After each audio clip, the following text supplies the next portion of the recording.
My name is Ariana, and at 28 years old, I thought I had finally learned how to balance family obligations with my own happiness. I was wrapping Christmas presents in my apartment, humming along to holiday music, thinking this year would be different. 5 days before Christmas, and for once I had real plans. Then I stopped by my mother's house and overheard a phone conversation that changed everything. What I heard made me realize I wasn't her daughter. I was her unpaid nanny. Before I tell you what happened, let me know where you're spending your holidays this year. Please hit like and subscribe if you've ever felt taken for granted by family, because what I'm about to share might give you the courage to finally stand up for yourself too. You need to understand something about my family dynamics first. When my parents divorced 10 years ago, I was 18 and just starting college. My father disappeared to another state with his new girlfriend, leaving my mother with 3 daughters and a mountain of bills. As the oldest, I naturally stepped into the role of the second parent. I didn't mind at first. Family helps family, right?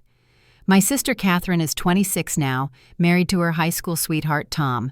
They have 3 kids, 7-year-old Tommy, 5-year-old Emma, and 3-year-old Lucy. Catherine got pregnant at 19, and I was there for every milestone. Every doctor's appointment when Tom was working, every 3 a.m. feeding when she was overwhelmed, every tantrum in the grocery store when she needed an extra pair of hands. Then there's Michelle, 24, married to Anthony for 3 years. They have 4-year-old Sophia and 2-year-old Anthony Jr. Michelle always said she wanted to be a young mom like Catherine, and she got her wish. What she didn't plan for was how much work 2 kids under 5 would actually be. For 10 years, every single holiday, birthday, and special occasion has followed the same pattern. My sisters make plans with their husbands, and somehow, mysteriously, I always end up watching all 5 kids. It started small, just a few hours here and there, but it grew into something else entirely. Thanksgiving 2019 stands out in my memory. My college roommate Jennifer was getting married in California. I had bought my plane ticket, my bridesmaid dress, everything was set.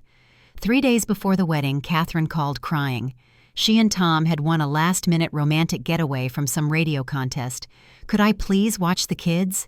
It was only 4 days. Michelle immediately jumped in, saying she and Anthony could really use the time to visit his parents in Boston. Before I knew it, I was canceling my trip to watch all 5 kids while everyone else traveled. New Year's Eve, 2020, was supposed to be special. I had been dating Christopher for 3 years, and he had hinted about proposing at midnight. Instead, I spent it trying to keep 5 sugar-high kids from destroying my mother's house while she partied at the casino with her friends, and both my sisters attended separate couples parties. Christopher proposed all right. He proposed we take a break because I always put my family first. That break became permanent 2 weeks later. My 25th birthday came and went without celebration. Catherine had an emergency date night. Apparently, Tom surprised her with concert tickets he bought months ago, and they couldn't find another babysitter. Michelle dropped her kids off too because Anthony's boss invited them to an important dinner. My mother brought a grocery store cake over around 10 p.m. after the kids were finally asleep and stayed for exactly 15 minutes before leaving for her book club. The financial burden has been crushing too. As a marketing manager at a tech company, I make decent money. $75,000 a year should be enough to live comfortably in our mid-sized city. But somehow, I'm always broke. Every month there's something. Catherine needs diapers and formula. Michelle's car broke down. Mom's hours got cut at the dental office where she works reception. Can Ariana help out? Just this once. Except it's never just once. I calculated it recently. Over the last 10 years, between direct financial help, buying groceries, paying for kids' activities, birthday gifts, and emergency expenses, I've given my family over $45,000. That doesn't include the free childcare that would have cost them at least $1,500 a month if they'd hired someone. The manipulation is always wrapped in guilt and false concern. My mother has perfected the art. Family comes first, Ariana. You don't understand because you don't have children. Your sisters work so hard they deserve a break. You're so lucky to have a flexible job. It must be nice to only worry about yourself. When are you going to give me grandchildren? Maybe if you weren't so picky, you'd be married by now, too. Each comment cuts a little deeper. I'm 28, single, childless, and according to my family, that makes me less than. My life, my time, my money, they all belong to everyone else by default. I exist to make their lives easier, while mine gets harder and lonelier with each passing year. The worst part is how invisible my sacrifices are. There's never a genuine thank you, never an offer to reciprocate. When I had the flu last winter and could barely get out of bed, did anyone offer to bring me soup or medicine? No. But Catherine called asking if I could still watch Emma because she had a hair appointment she forgot to cancel. 2 weeks before Christmas, everything felt different. I had been dating Marcus for 8 months, and for the first time since Christopher, I felt hopeful about a relationship. Marcus was different. He was patient, understanding, but also firm about boundaries. He worked as a software engineer, had his life together, and most importantly, he saw me as a priority, not an option. I spent early December transforming my apartment into a winter wonderland. White lights twisted around every doorframe. A 7-foot tree stood in the corner, decorated with ornaments I had collected over the years. Each one told a story, reminded me of better times. The angel on top had belonged to my grandmother, the only person who ever really saw me for who I was. I had spent hours choosing the perfect gifts for everyone. For Catherine, a spa package at the fancy resort downtown. She always complained about never having time for herself. For Tom, the expensive whiskey he mentioned wanting at Thanksgiving. Michelle was getting the designer purse she had been eyeing for months. Anthony would receive the tool set he needed for his woodworking hobby. For the kids, I went overboard as always. Tommy's remote control race car set, Emma's American Girl doll with the entire wardrobe, Lucy's play kitchen that looked like the real thing, Sophia's art easel and supplies, Anthony Jr.'s train set that took up half my guest room closet. For my mother, I found a vintage jewelry box at an antique store that matched the one her mother had owned. I spent 3 weeks restoring it, replacing the velvet lining, polishing the silver corners until they gleamed. Inside, I placed a gold necklace with her birthstone, something she had admired months ago at the mall. Marcus and I had planned everything perfectly. Christmas Eve would be intimate, just the two of us at my apartment. I would cook the traditional Italian feast his grandmother used to make. He was teaching me the recipes over video calls with his mother. Christmas Day, we would drive to his parents' cabin in Colorado. They had invited me for a full week of skiing, snowboarding, and what his mother called proper family time. I was nervous about meeting his extended family, but excited too. Marcus assured me they would love me. His sister had already texted me welcoming me to the family, sharing inside jokes about Marcus as a kid. It felt like belonging in a way I hadn't experienced in years. But the red flags started appearing in early December. Catherine dropped Tommy and Emma at my apartment on December 10th without warning. "Just needed to run to the store real quick," she said. 5 hours later, she returned shopping bags from the mall in hand, mentioning how nice it was to shop without kids for once. December 12th, Michelle called sobbing. She and Anthony had been fighting more than usual. The stress of the holidays, money troubles his mother constantly criticizing her parenting. Could she drop the kids off for the weekend? She needed to focus on her marriage. Of course I said yes. What else could I do? The kids didn't deserve to suffer because their parents couldn't communicate. The group family text started buzzing December 15th. Catherine sent a link to a couples cruise. "Look what Tom surprised me with for Christmas." Michelle immediately responded with heart emojis and her own announcement. Anthony booked them a ski weekend at a resort 2 hours away. His boss had a timeshare and offered them a discount. My mother chimed in about how wonderful it was that everyone would have such special Christmases. Then came the comment that made my stomach drop. "We'll do our family celebration on the 23rd before everyone leaves. Ariana, you can host since your apartment is so beautifully decorated." I tried to speak up. "Actually, Marcus and I have plans. We're going to Colorado on the 24th. The responses came fast. "You can leave on the 26th instead. Marcus will understand. It's just a few days. Family comes first. Don't be selfish, Ariana. The kids would be devastated if their aunt wasn't there for Christmas." Marcus watched me crumble under the pressure that night. He held me while I cried frustrated tears that came from years of this pattern. "You don't have to do this," he said softly. "You're allowed to have your own life." But the guilt was suffocating. These were my sisters, my nieces and nephews, my mother. How could I abandon them on Christmas? Marcus didn't understand his family was normal. They respected boundaries. They appreciated each other. They didn't take advantage. December 19th. I made a decision. I would try to do both. Host the family dinner on the 23rd, then leave with Marcus on the 24th as planned. It meant I would be exhausted, stressed, and probably spend too much money, but it felt like the only solution. I confirmed with Marcus that night. He wasn't happy about the compromise, but he supported me.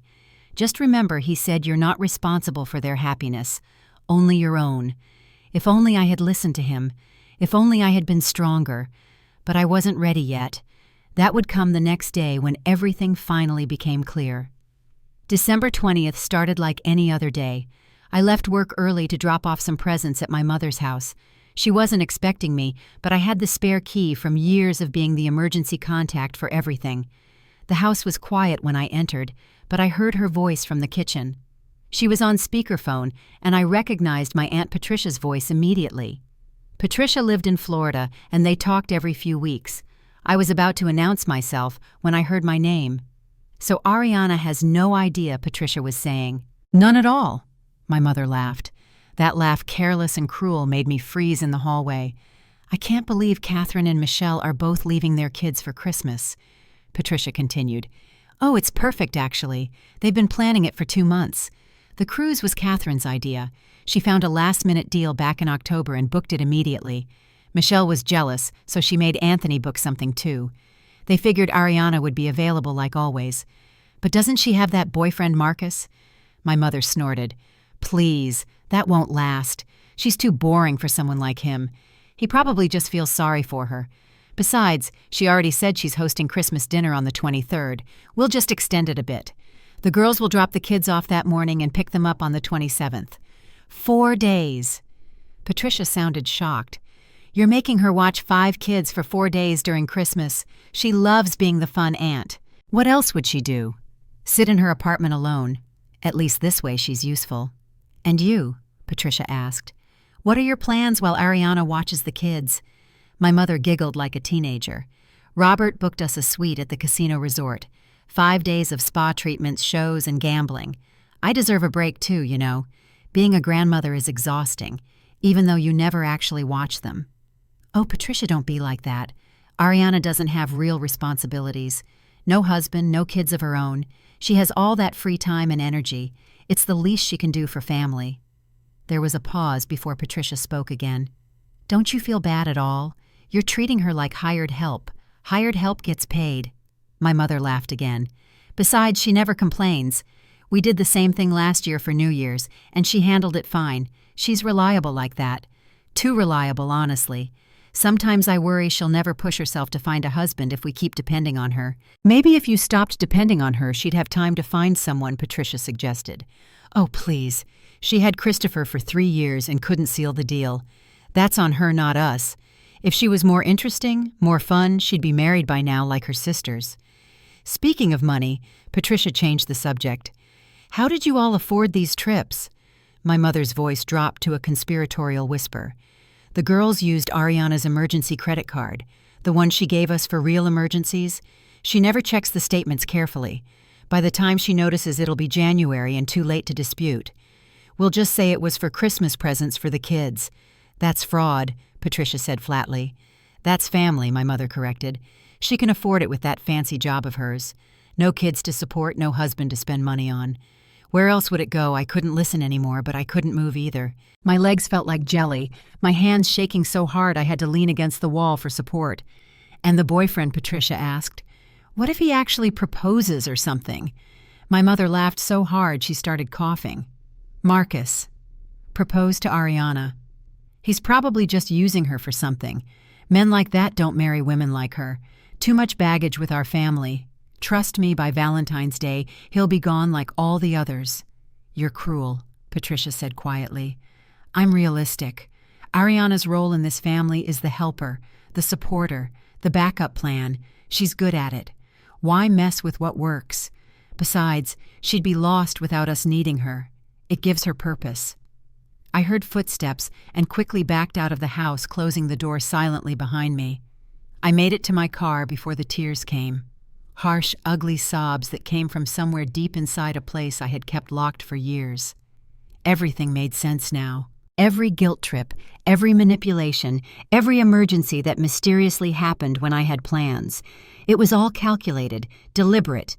They didn't see me as family. I was staff, unpaid, unappreciated staff. My phone buzzed. A text from Catherine in the family group.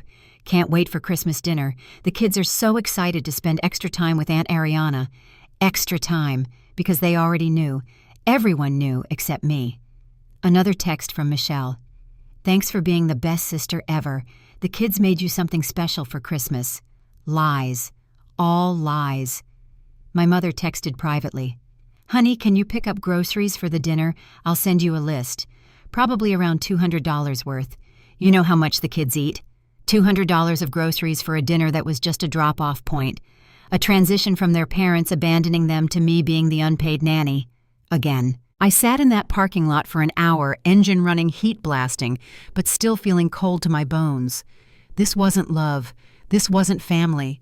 This was abuse wrapped in obligation and tied with guilt. When I finally drove home, I knew something had broken inside me. Or maybe finally something had been fixed. The drive home was a blur. I called Marcus the moment I walked through my apartment door, and everything spilled out between sobs. The phone conversation, the credit card fraud, the years of manipulation disguised as family obligation. Marcus listened without interrupting, but I could hear his breathing get heavier with each revelation. When I finished, there was a long silence before he spoke. "This is abuse, Ariana. You know that, right? This isn't how families treat each other. This is financial and emotional abuse." That word abuse hit me like cold water. I had been so conditioned to accept this treatment that I never labeled it correctly. That night I couldn't sleep. I sat at my kitchen table with a notebook and started writing. Every sacrifice, every missed opportunity, every dollar spent, every lie told. The list grew longer than I expected. The promotion I turned down because it required travel, and my family needed me available. The friends who stopped inviting me places because I always canceled last minute for family emergencies. The therapy sessions I attended where Dr. Morrison repeatedly told me I needed boundaries, which I ignored because family comes first. $45,000 was a conservative estimate. When I added up everything, including the therapy to deal with the stress they caused, it was closer to $60,000. Money that could have been a house down payment. Instead, it funded their vacations, their date nights, their freedom. At 3 a.m., I made my decision. I wasn't going to be their doormat anymore. December 21st was a Friday, and I called in sick to work. My boss, Sandra, heard something in my voice and told me to take as much time as I needed. "You never take sick days, Ariana. Whatever's going on, handle it." First, I called Marcus's parents. His mother, Linda, answered on the second ring. I awkwardly explained that Marcus had invited me for Christmas, but I wasn't sure if coming 2 days early would be acceptable. Linda's voice was warm maternal in a way my own mother's never was. "Sweetheart, you're welcome here any time. Marcus told us a bit about your situation. Come whenever you need to. We have plenty of room and would love extra time with you." Next, I booked flights. December 22nd, 6 a.m. departure. I paid extra for first class. I had never flown first class before, always saving money for family emergencies. But this was my emergency, my escape. The letters took hours to write. I wanted them to understand exactly what they had done, what they had taken from me. The letter to my mother was the hardest. 10 pages front and back detailing every manipulation, every guilt trip, every casual cruelty. I included transcripts of what I overheard word for word. I wanted her to know that I knew exactly who she was now. Catherine's letter focused on the financial abuse, screenshots of every unauthorized charge on my credit card, a spreadsheet of all the free babysitting hours, what it would have cost her if she'd hired help. The total was staggering, over $70,000 in 10 years. Michelle's letter was about the emotional toll, how her constant crisis calls disrupted my work, my relationships, my mental health, how she only called when she needed something, never to ask how I was doing. I packed methodically. All my Christmas decorations came down boxed up, stored away. The presents I bought for them sat on my dining table. I took photos of each one, then drove to the mall and returned everything. The refund was nearly $3,000. Money. I immediately transferred to my savings account after closing the checking account they all had access to. I canceled the credit cards they had used fraudulently and filed fraud reports with the bank. The representative was shocked when I explained the situation. She expedited the new cards to Marcus's parents' address in Colorado. My apartment had been the family gathering place for years. Everyone had keys. I called a locksmith and had everything changed, adding a deadbolt for extra security. The locksmith, an older man named George, didn't ask why I needed emergency lock changes, but his kind eyes suggested he understood. The grocery store refunded the $400 worth of Christmas dinner ingredients I had already purchased. The manager, who knew me from years of shopping there, wished me a Merry Christmas and whispered, "Good for you, whatever you're doing." December 21st evening, I sat in my empty apartment surrounded by suitcases. The Christmas tree stood bare in the corner, a metaphor for how I felt, stripped clean of all the false decorations of family love. Marcus came over with Chinese takeout. We ate in silence for a while before he spoke. "I'm proud of you. This took incredible courage." "I don't feel brave," I admitted. "I feel guilty, scared. What if they're right? What if I am being selfish?" He took my hand across the table. "Choosing yourself isn't selfish when you've spent a decade choosing everyone else. You're not abandoning them, you're saving yourself." We went to bed early. Tomorrow would come soon enough. At midnight, I placed the 3 letters in separate envelopes. Each one ended with the same line: "I am no longer available to be your unpaid help. Find another solution. I wish you growth and self-reflection this Christmas season." I didn't sign them with love. That well had run dry.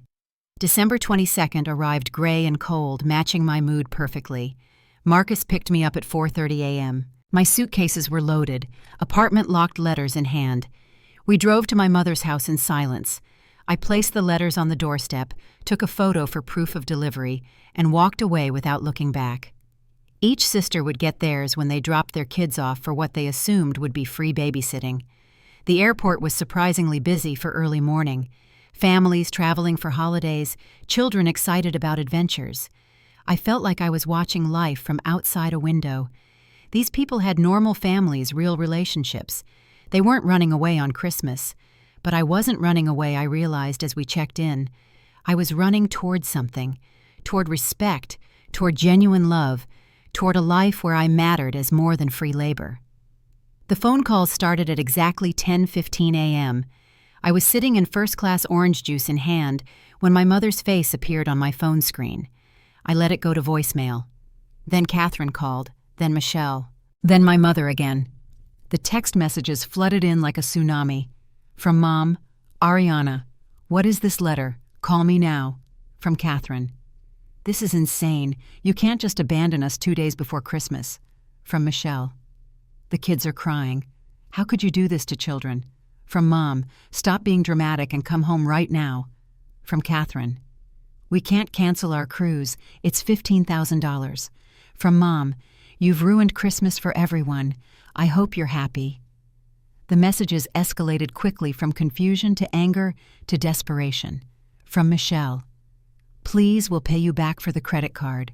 From Catherine, "I'm sorry if we hurt you, but this is not the solution." From Mom, "Your grandfather would be ashamed of you. Thank God he's dead and can't see this selfishness." That one almost broke me. My grandfather had been my protector when he was alive. Using his memory as a weapon was a new low even for her. Marcus read the messages over my shoulder. His jaw clenched tighter with each one.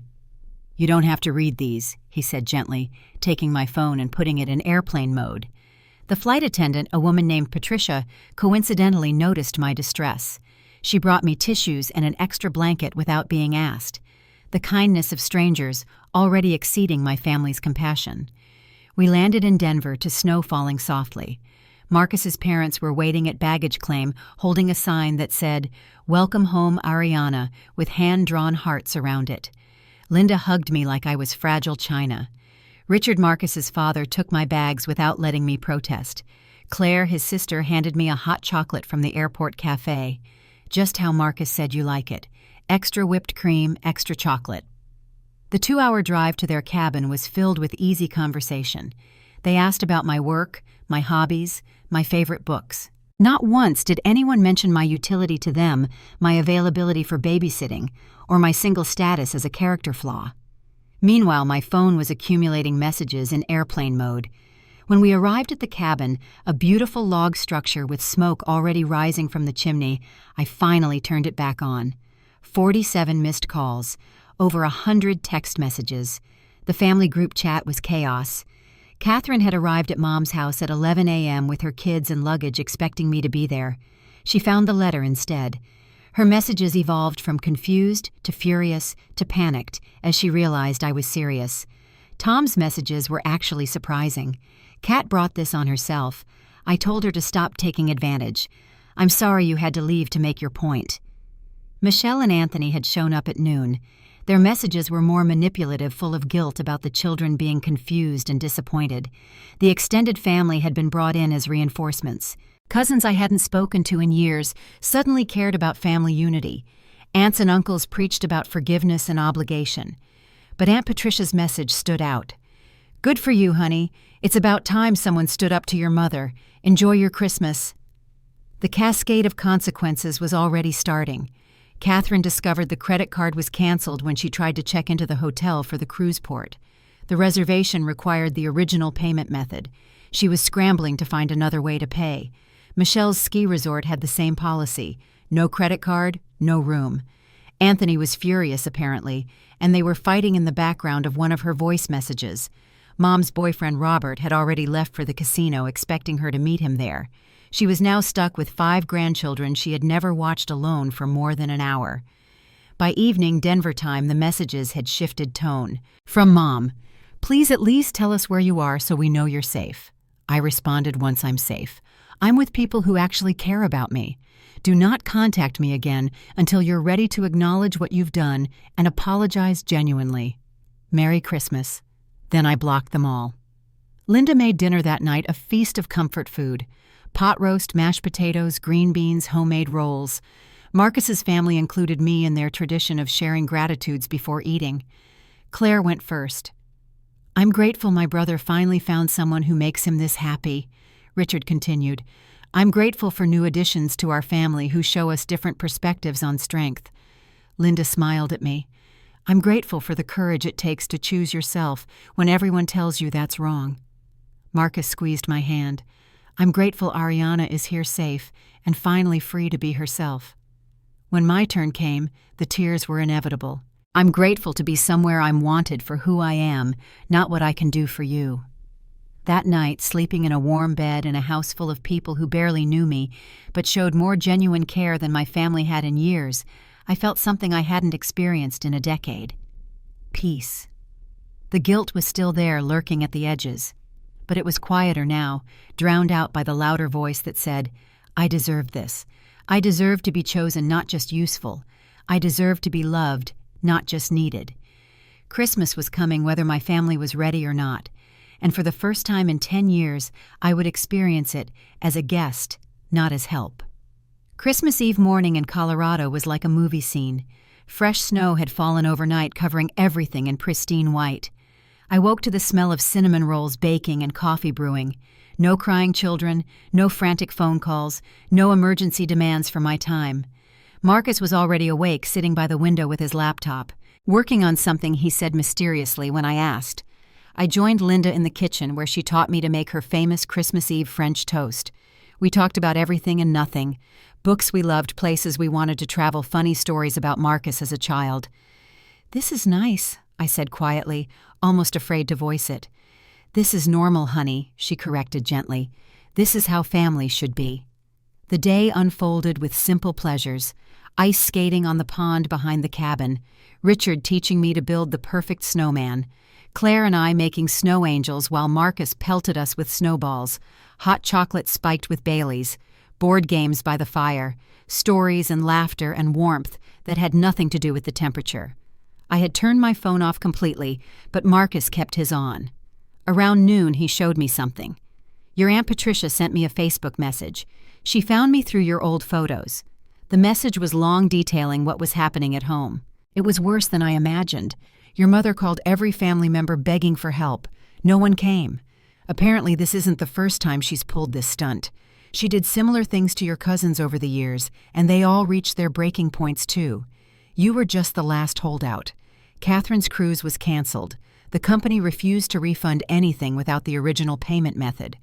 Tom was furious not at me, but at Catherine for committing fraud.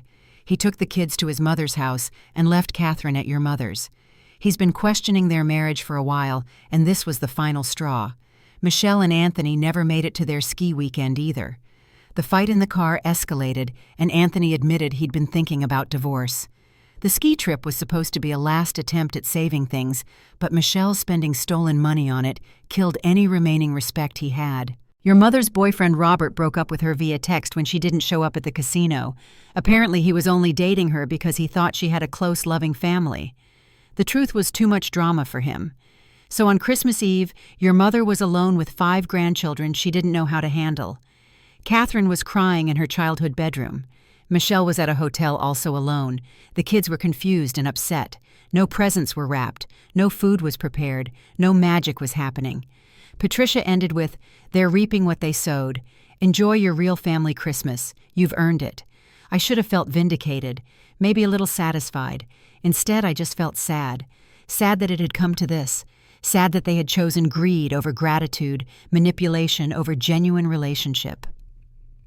That evening, Marcus's extended family arrived for Christmas Eve dinner. Grandparents, aunts, uncles, cousins, 23 people in total. I braced myself for judgment for questions about why I was there instead of with my own family. Instead, Marcus's grandmother pulled me into a hug that smelled like vanilla and whiskey. Marcus told us, "You're a marketer. I need help with my Etsy store. You're sitting next to me at dinner." His cousins included me in their inside jokes. His aunts shared embarrassing stories about his teenage years. His uncles debated whether I should learn to ski or snowboard first. Not one person asked why I wasn't with my own family. They just made space for me in theirs. After dinner, they had a tradition. Each person opened one gift on Christmas Eve. Always pajamas, always matching, always ridiculous. This year's theme was dinosaurs and Santa hats. They had a pair for me with my name embroidered on the pocket. Linda winked at me. "Marcus called 3 weeks ago to make sure we got your size right." 3 weeks ago, before the disaster, before the revelation. He had been planning for me to be here, to be included, to be family. That night there was a Christmas Eve service at the local church. Optional. Linda assured me, "But beautiful if you want to come." I went. We sang carols by candlelight. The pastor spoke about chosen families, about how love creates bonds stronger than blood. I cried through most of it, but they were healing tears, cleansing tears. Back at the cabin, everyone settled in for hot toddies and holiday movies. Marcus pulled me aside to the back porch where the stars were so bright they looked fake. "I have something for you," he said, pulling out a small box. My heart stopped. It was too soon. We'd only been together 8 months. I wasn't ready. He must have seen my panic because he laughed. "It's not a ring, Ariana. Not yet. Open it." Inside was a key on a delicate silver chain. "It's to my apartment," he explained. "I want you to know you always have somewhere to go, somewhere you're wanted, somewhere you're safe. No matter what happens with us, that key is yours. You'll never be trapped again." I kissed him under those impossible stars, tasting promise and potential and freedom. Inside, his family was sharing their favorite Christmas memories. When it was my turn, I told them this was it, this moment, this day, this acceptance without condition. Claire raised her mug. "To new traditions and chosen family." Everyone echoed the toast. Even the kids with their hot chocolate mustaches and dinosaur pajamas seemed to understand this was important. That night, lying in a warm bed in a house full of love I didn't have to earn, I thought about my family. They were probably in chaos, in crisis, in fury. But for once, it wasn't my problem to solve. Christmas morning arrived with Claire jumping on my bed like a 5-year-old despite being 26. Present time, family tradition. No one sleeps past 7 on Christmas. The living room looked like a magazine spread. The tree glowed with white lights and silver ornaments. Presents spilled out in organized chaos. Stockings hung by the fireplace, including one with my name in glittering letters. Linda handed me coffee in a mug that said, "World's Okayest Skier." Optimistic since I don't ski yet, I laughed. Yet Richard emphasized, "We'll fix that tomorrow." The gift opening was nothing like my family's rushed transactional exchanges. Here, each person opened one gift at a time while everyone watched and appreciated. Photos were taken, stories were told about why each gift was chosen. They gave me practical things I mentioned needing. A good winter coat, because mine was threadbare from years of making do. Wool socks and quality boots. A leather journal, because Marcus told them I was processing through writing. But also fun things. Board games I'd mentioned loving as a kid. Books from authors I admired. A fancy coffee subscription because they noticed I was particular about my morning brew. Marcus's gift was last. A photo album already half filled. Pictures of us over the past 8 months, but also blank pages. For our future adventures, he said simply. The final picture was from 3 days ago. Me at the airport walking toward the gate taken from behind. I looked small but determined, pulling my suitcase heading towards something better. He had written underneath, "The bravest thing I've ever witnessed." I gave them the gifts I had grabbed last minute at the Denver airport, feeling inadequate. But each person acted like their generic Colorado sweatshirt or coffee mug was exactly what they wanted. After presents, Linda and I cooked Christmas dinner together. A turkey with all the traditional sides. She taught me her grandmother's stuffing recipe, written on an index card stained with decades of use. Claire made pies singing loudly and badly to Christmas music. The men attempted to help and were repeatedly shooed away. This was family. Easy, comfortable, genuine. Meanwhile, Marcus had turned on my phone to check for important work emails. He filtered through the mess of family drama to find something interesting. "You need to see this," he said, showing me the screen. Someone in the family group chat had posted photos. My mother's house in complete disaster. Wrapping paper everywhere, kids crying. My mother looking haggard, overwhelmed, every one of her 62 years showing.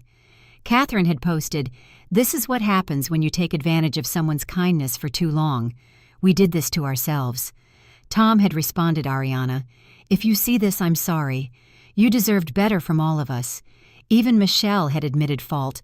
"I was so wrapped up in my own problems, I never considered yours. That's on me." But my mother remained silent. No apology, no acknowledgement, just complaints in separate texts to extended family about being abandoned, about ungrateful children, about sacrificing everything only to be left alone on Christmas. Aunt Patricia had forwarded me her response to one of those complaints. "You sacrificed Ariana's entire 20s for your convenience. You got exactly what you deserved." I turned the phone off again. Maybe someday I'd be ready to hear their apologies, to consider reconciliation. But not today. Today was for joy, for peace, for the family that chose me. That afternoon, Marcus surprised me with another gift. Flying lessons at the local airfield. "You always talked about wanting to learn but never having time. Now you have time." His family had enrolled me in activities for the rest of the week. Skiing lessons with Richard, cooking classes with Linda, art workshop with Claire. They had claimed my time, but for joy, not obligation. That evening, as we sat around the fireplace sharing Christmas cookies and stories, Marcus's grandmother pulled me aside. "I was like you once," she said quietly. Different situation, but same principle. Family that took and took until there was nothing left. I ran too. Met Marcus's grandfather at a dance hall in Denver, never looked back. Been married 58 years now. "Do you ever regret it?" I asked. She smiled, weathered hands patting mine. "The only thing I regret is not doing it sooner. Blood makes you related, honey. Loyalty, respect, and love make you family." The week between Christmas and New Year passed in a blur of new experiences. I learned to ski badly, but enthusiastically. I cooked meals with Linda, learning recipes that had been passed down for generations. Claire and I became genuine friends, texting constantly even when we were in the same house. Marcus's family shared their traditions with me. Boxing Day shopping where everyone bought gifts for the local shelter. The 27th annual puzzle competition that got surprisingly competitive. New Year's Eve preparation that involved everyone cooking their heritage dishes. I shared my few positive family memories too. The way my grandmother made hot chocolate. The Hungarian cookies my grandfather taught me before he died. Stories from before everything got complicated when my sisters were young and my mother was softer. They listened without judgment, understanding that even toxic relationships have moments of light. That's what makes them so hard to leave. December 31st arrived with another snowstorm. We were snowed in the whole extended family, 30 people in a cabin meant for 20. It was chaotic and wonderful. Marcus's cousins taught me card games. His aunts included me in their book club discussion. His uncles fixed my car's weird noise without being asked. As midnight approached, everyone gathered in the main room. The tradition was to write down what you wanted to leave in the old year and burn it in the fireplace, then write what you wanted to welcome in the new year and keep it. My list of things to leave was long. Guilt, obligation without reciprocation, one-sided relationships, being taken for granted, financial abuse, emotional manipulation, the belief that I mattered less than everyone else. I watched the paper burn, each word turning to ash and floating up the chimney. My list of things to welcome was shorter, but more powerful. Boundaries, genuine love, mutual respect, my own dreams, the family I chose, the life I deserved. At midnight, Marcus kissed me while his family cheered. Fireworks went off across the valley, visible through the massive windows. Claire popped champagne, spraying half the room. Linda started crying happy tears. Richard hugged me like I was his own daughter. "Happy New Year," Ariana, Marcus whispered. The first of many. I believed him. For the first time in a decade, I believed in the future. 6 months later, I stood in my wedding dress, a simple but elegant thing that Linda helped me choose. It wasn't the massive celebration my mother had always planned in her head, just 40 people in Marcus's parents' backyard, surrounded by mountains and wildflowers. My side of the aisle was notably sparse. Aunt Patricia had flown in from Florida, a few cousins who had reached out after Christmas with genuine apologies, friends from work who had stood by me through the drama, Dr. Morrison, my therapist, who had become something of a mother figure. Tom was there surprisingly. He and Catherine had divorced in February, and he wanted to support me. "The kids need to know their aunt is happy," he said. "They miss you terribly, but I understand why you need distance." The kids. That was the hardest part. I missed my nieces and nephews, but they came with strings attached to people who still couldn't fully acknowledge what they'd done. Catherine had sent a letter in March, 4 pages of apology mixed with justification. She was sorry, but I had to understand how hard it was being a young mother. She never meant to take advantage, but I was always so willing. "Could we start fresh?" I wrote back once. "I forgive you for my own peace. But forgiveness doesn't mean forgetting. It doesn't mean returning to old patterns. When you can acknowledge what you did without excuse, when you can respect my boundaries without guilt, then we can begin to rebuild. Until then, I wish you growth." Michelle's attempt was worse. She showed up at my workplace in April, causing a scene demanding I fix her life. Anthony had filed for divorce. She had to move back with Mom. Everything was falling apart, and it was my fault for abandoning them at Christmas. Security escorted her out. HR got involved. A restraining order was discussed, but ultimately not needed when she realized I wasn't going to cave. My mother never apologized. She sent cards for my birthday for Easter, acting like nothing had happened. Each one went unopened into a box Dr. Morrison suggested I keep. Maybe someday I'd be ready to read them. Maybe not. The wedding day was perfect in its simplicity. Marcus's vows made everyone cry. He promised to always see me as a whole person, not a resource. To respect my boundaries as sacred. To choose me every day, especially on the days I struggled to choose myself. My vows were harder to write. How do you promise yourself to someone when you've just learned to belong to yourself? But I managed. I promised to trust his love, even when my history said love came with conditions. To build our family on respect and joy, not obligation and guilt. To never lose myself in the name of keeping peace. Linda officiated, having gotten ordained online just for this. Richard walked me down the aisle, crying the whole way. Claire was my maid of honor, threatening violence against anyone who might object. Aunt Patricia gave a toast that brought the house down. She talked about cycles, about breaking generational patterns, about the courage it takes to say no more. She looked directly at the camera Marcus's cousin was using to record and said, "Some people might watch this and feel guilty. Good. Growth hurts." We honeymooned in Italy, 2 weeks of art and food and freedom. I posted pictures, occasionally living my life publicly for the first time in years. The comments from extended family ranged from supportive to bitter, but I didn't care anymore. My new family, the Brennans, welcomed me completely. Family dinners every Sunday. Holiday traditions that included me naturally. inside jokes I was part of. They had even started learning Hungarian cooking from the recipes my grandfather left me. Work had improved dramatically once I wasn't constantly stressed and distracted. I got promoted to senior marketing director in May with a 30% raise. Sandra, my boss, said it was overdue. "You're a different person now, confident, focused. It shows in your work." I started volunteering with an organization that helped young adults escape abusive family situations. Sharing my story, helping others see that obligation and love weren't the same thing. That family was a privilege, not a right. That choosing yourself wasn't selfish when the alternative was losing yourself entirely. In therapy, Dr. Morrison and I worked through the complex grief of losing a family that was never really mine to begin with. The mourning of relationships that existed only in my hope, not reality. The guilt that still sometimes crept in during quiet moments. "You didn't abandon them," she reminded me regularly. "You stopped enabling them. There's a difference." Marcus and I found our rhythm. Saturday morning farmers markets, Sunday hiking, cooking dinner together while dancing badly to 90s music, building something real on a foundation of mutual respect and genuine affection.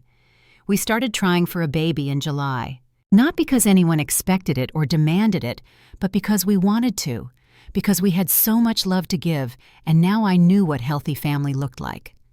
When the pregnancy test showed positive in September, Marcus cried, then immediately started planning. Not just the nursery, but boundaries. His family could visit but not overwhelm. We would accept help, but not obligation. Our child would know love without conditions, support without manipulation. I thought about my own childhood, the good moments before it all went wrong. My father teaching me to ride a bike, my mother braiding my hair for school, family dinners when we all actually talked. Somewhere in all that dysfunction, there had been love. It just got twisted into something else. October brought unexpected contact. Catherine's oldest Tommy, now 8, had written me a letter in shaky handwriting. His teacher had helped him find my work address. "Dear Aunt Ariana, I miss you. Mom says you needed space. I hope you find it. Love, Tommy." I cried for an hour. Then I wrote back carefully. "Dear Tommy, I miss you too. Sometimes adults need time to figure things out. It doesn't mean I stopped loving you. Be good for your mom and dad. Love, Aunt Ariana." I included a photo of me on a mountain in Colorado, smiling and free. Maybe one day he'd understand. November brought Thanksgiving with the Brennans. 37 people crammed into Linda's house, chaos and laughter and too much food. I made my grandmother's cookies and my grandfather's stuffing. They were received like treasures added to the family cookbook Linda was compiling. "You're giving us your heritage," she said tearfully. "That's family." At Thanksgiving dinner, we went around sharing gratitudes.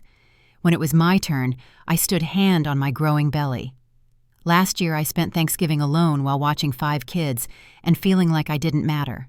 This year, I'm surrounded by people who see me, value me, and love me without conditions. I'm grateful for the courage to leave, for the family that caught me when I fell, for the future we're building together, and for the little one who will never know obligation disguised as love. The room erupted in celebration when they realized I was announcing the pregnancy. Claire screamed. Linda cried. Richard immediately started planning how to baby-proof the cabin. That night, Marcus and I lay in bed talking about names, about hopes, about the family we would create. "Promise me something," I said. "If I ever start treating our child like my mother treated me, stop me. Don't let me continue the cycle." "You won't," he said confidently. "You know what it costs. You'll do better because you know better." December approached with its complicated memories. The anniversary of my escape, my first Christmas as a married woman, my last Christmas before becoming a mother myself. I felt ready to read my mother's cards.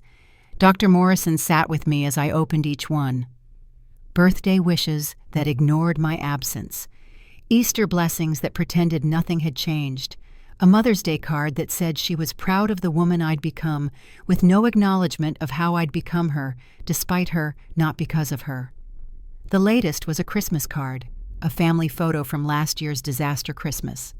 Everyone looked miserable. The kids were crying. Catherine and Tom were standing notably apart. Michelle was absent entirely. My mother stood in the center, forced smile, trying to hold it all together. Inside, she had written, "We miss you. Come home. Not sorry. Not we were wrong. Just come back and fix our dysfunction again." I threw it away without another thought. As I write this, it's December 19th again. 1 year since I overheard that phone call. 1 year since I chose myself. 1 year since everything changed. Tomorrow I'll be surrounded by genuine family. We'll bake cookies and wrap presents and sing carols off key. Marcus will talk to my belly, telling our baby about their first Christmas. The Brennans will overwhelm us with love and too many gifts. Claire will document everything for the baby book she's already started. Catherine reached out last week. A long email. Real accountability this time. Therapy had helped her see the patterns, the damage, the role she played. She wasn't asking for forgiveness or reunion, just wanted me to know she was working on herself, that she tells Tommy and Emma and Lucy stories about when Aunt Ariana was little, keeping my memory alive for them positively. Maybe someday we'll find our way back to each other, when she's done the work, when I've healed enough, when we can meet as equals, not as user and provider. Michelle is still angry, still blaming everyone but herself, still posting passive-aggressive Facebook statuses about family loyalty and abandonment. Some people never learn. My mother remains unchanged. Aunt Patricia reports she tells everyone I had a breakdown, that Marcus brainwashed me, that she's the victim of an ungrateful daughter. She's alone now but refuses to see her role in that solitude. Tom sends pictures of the kids occasionally. They're growing, thriving, asking questions. He's teaching them about boundaries, about respect, about not taking advantage of people's kindness. He says it's the lesson he wished he'd learned earlier. Sometimes, late at night, I wonder what would have happened if I hadn't overheard that call. Would I still be there drowning in obligation, losing Marcus like I lost Christopher? Would I have ever found my spine? But that's not my story. My story is about the courage it took to leave, the strength it took to stay away, the joy I found on the other side of guilt. As I finish writing this, snow is falling outside our new house, the one we bought with the money I saved by not funding everyone else's life. The nursery is half-painted sunny yellow like hope. Marcus is making dinner, singing badly to Christmas music. The Brennans are coming over tomorrow for cookie decorating. This is my family now. Chosen, cherished, genuine. Some might say I abandoned my blood family on Christmas.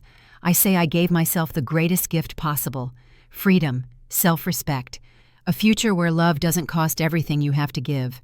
The price of that gift was high. Lost relationships, guilty nights, complicated grief. But the return on investment has been exponential. Real love, true family, authentic life. My child will never wonder if they matter. They'll never be a convenience, a backup plan, an unpaid service. They'll be treasured for who they are, not what they can provide. That's the cycle I'm breaking. That's the gift I'm giving. That's the Christmas miracle that started with packing my bags and walking away. As I put down my pen, I feel the baby kick. Strong and sure, like they're already fighting for their place in this world. They'll never have to fight for love, though. That's my promise. Love will be freely given, never earned through sacrifice. Some gifts can't be wrapped, and the gift of self-respect is the most precious one I ever gave myself. As I plan my family's Christmas this year, I know that running away wasn't abandoning my family. It was finally choosing myself. And in choosing myself, I found everything I had been looking for all along. A family that sees me, a love that doesn't demand sacrifice, a life that's actually mine to live. How was your Christmas different after you finally set boundaries with toxic family? Share your story in the comments below. If this resonated with you, please hit like and subscribe. These stories need to be told so others know they're not alone in choosing themselves. Share this with someone who might need to hear that it's okay to walk away. Thank you for listening to my story, and may your holidays be filled with the family you choose, not the obligations you're given. Merry Christmas to all of you who are brave enough to choose yourselves.